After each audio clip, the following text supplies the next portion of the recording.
The sun beat down on the village of Kithaba, a cluster of mud brick huts and thatched roofs nestled in the heart of the savannah. The air was thick with the scent of dry earth, cooking fires, and the sweet perfume of acacia blossoms. Life in Kithaba moved at a slow, deliberate pace, a rhythm dictated by the sun and the seasons. The men worked in the fields or tended to the cattle, the women ground maize and wove baskets, and the children played in the dusty lanes, their laughter a constant, joyful melody.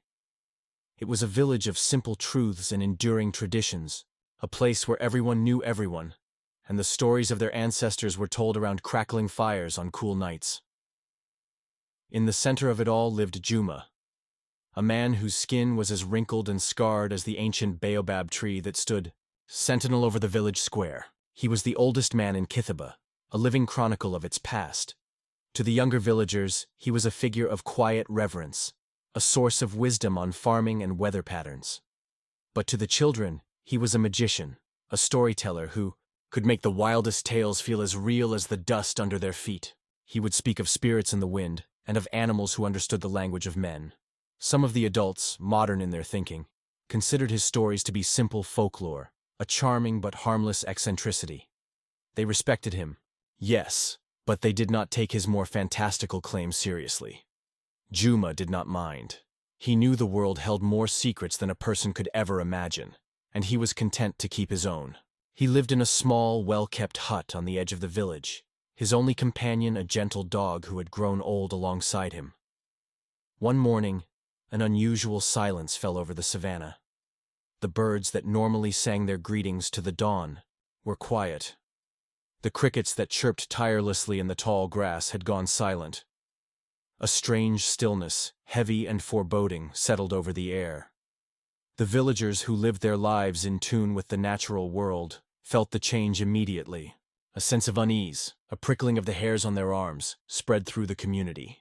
The men paused their work in the fields, their hands resting on their hoes. The women stopped their grinding, their mortars and pestles stilled in mid-air. The laughter of the children, which was so constant a presence, faded into a worried hush. It was the kind of quiet that precedes a storm, a silence that speaks of an approaching danger. The danger arrived with a low, terrifying rumble. It was a sound that came from deep in the chests of magnificent beasts, a roar that was not of anger but of sheer unbridled power. From the tall yellow grass at the edge of the village they emerged. Not one, not two, but 3 lions. 3 immense, magnificent male lions, their dark manes a symbol of their dominance.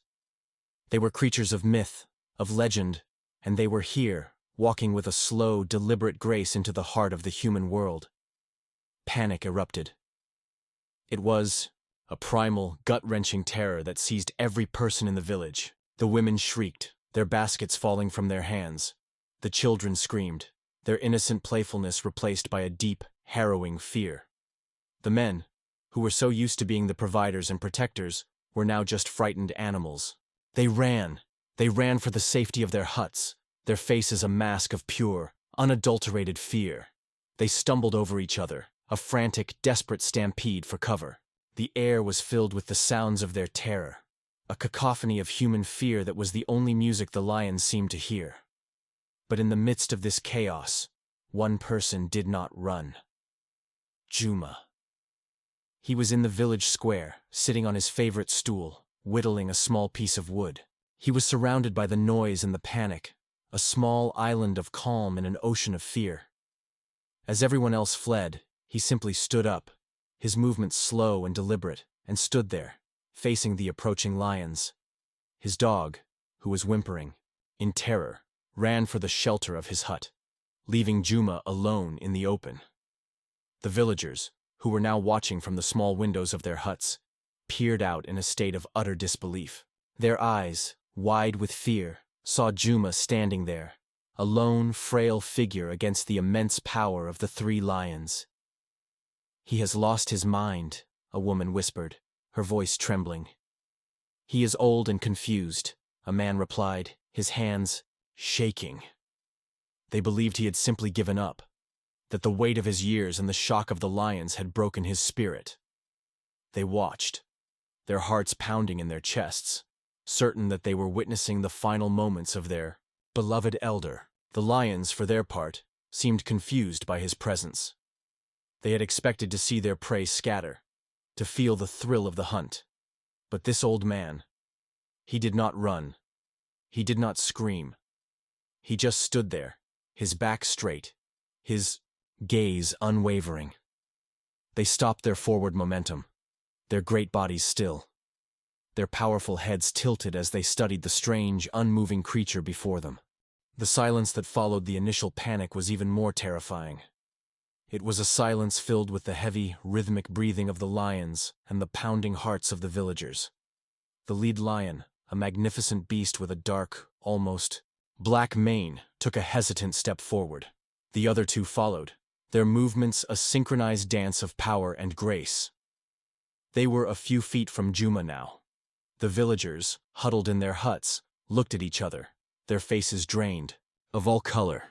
They were certain that the end was near. They were certain that they were about to see a tragedy unfold before their very eyes. And then, Juma moved. He did not raise his hands in a gesture of surrender. He did not raise his voice in a cry for help. He simply reached into a small satchel that hung at his side and pulled out a small, dried piece of meat. The lions, their senses so attuned to the world around them, sniffed the air. Their movements, once so menacing, were now filled with a different kind of purpose. They were curious, not predatory. The lead lion, the one with the black mane, took another step forward, its large head held low, its gaze fixed on the old man's hands. Juma spoke. But the words were not in any human language. They were a series of low, guttural sounds, a soft, rumbling purr that seemed to come from his very soul. It was the language of the lion, a tongue that no human had ever spoken. The lions froze. Their eyes, which had been so full of a wild, feral power, now filled with a strange, profound sense of recognition. The lead lion, who was a few inches from Juma, lowered its head. It did not bare its teeth. It did not growl. It just nudged the old man's leg, a gentle, affectionate gesture that was so out of place in this moment that it was almost surreal.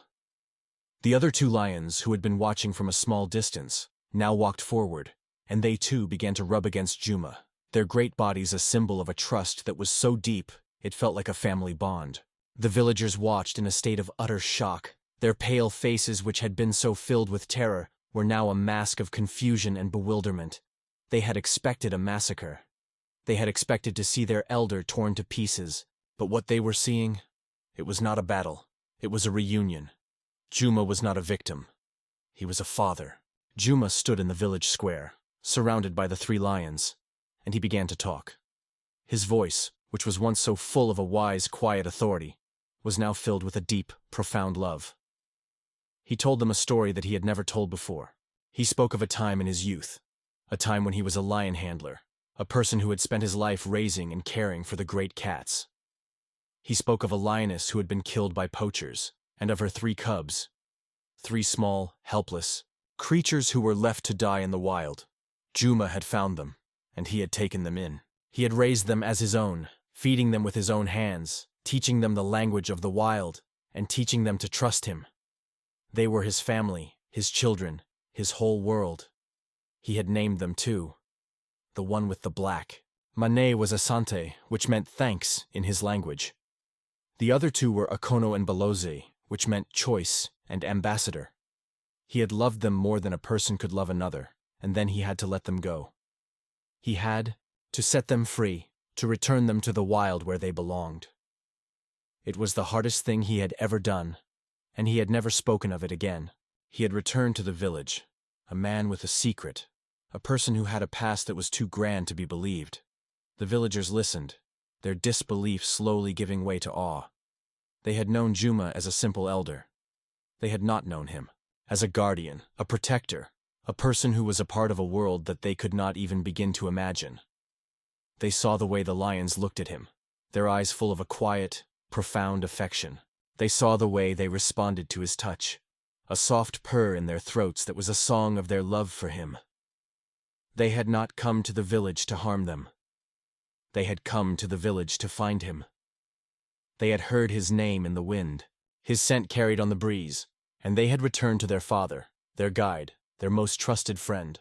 The lions, who had been the source of so much terror, were now a symbol of love, of a bond that was so strong it could not be broken.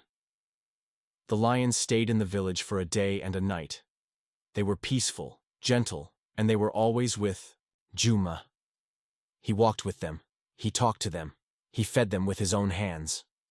The villagers, who were once so afraid, were now so in awe.